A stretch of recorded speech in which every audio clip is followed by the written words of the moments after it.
আসসালামু আলাইকুম। রাতের বেলা হঠাৎ করে কোনো ঝড় বৃষ্টি ছাড়াই এই গাছটা একেবারে ভেঙে পড়ে। আমাদের এখানে যতগুলি ফলের গাছ আছে তার মধ্যে সবথেকে প্রিয় আমাদের কাছে এই ঢৌয়া গাছটা। আলহামদুলিল্লাহ অন্যান্য বছরের তুলনায় এবছর এই গাছের ফল অনেক বেশি ধরেছিল, হয়তো তার জন্যই এই গাছটা একেবারে ভারে নুয়ে পড়ে ভেঙে গিয়েছে।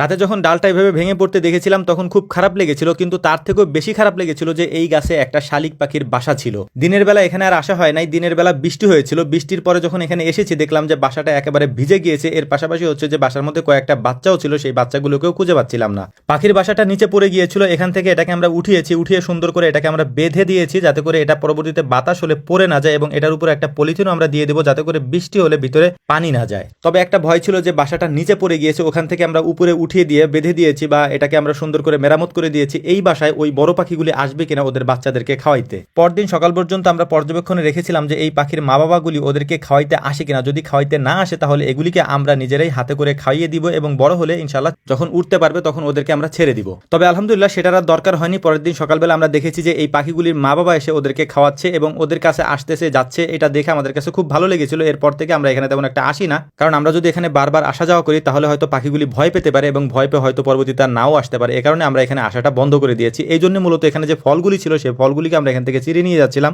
যাতে করে এখানে আমাদেরকে দ্বিতীয়বার আর আসতে না হয়, পাখিগুলি যতদিন পর্যন্ত এখান থেকে উড়ে না যায়। পাশে লিচু গাছে লিচুগুলিও পেকে গিয়েছে, এই লিচুগুলিকে আমাদেরকে খুব দ্রুতই পারতে হবে, কারণ এখন যেহেতু বৈশাখ মাস চলছে, যে কোনো মুহূর্তে ঝড় হতে পারে, বৃষ্টি হতে পারে। এক্ষেত্রে যদি ভেঙে পড়ে যায় তাহলে অনেক ক্ষতির সম্মুখীন আমাদের হতে পারে, যে কারণে আমরা পেরে ফেলবো ইনশাআল্লাহ। তো যাই হোক, রেখে দিলাম এভাবে, দেখা যাক কি হয়। তো আমাদের জন্য দোয়া করবেন, আমাদের খামারের জন্য দোয়া করবেন, আল্লাহ তাআলা যেন বারাকা দান করেন। আসসালামু আলাইকুম ওয়া রাহমাতুল্লাহ।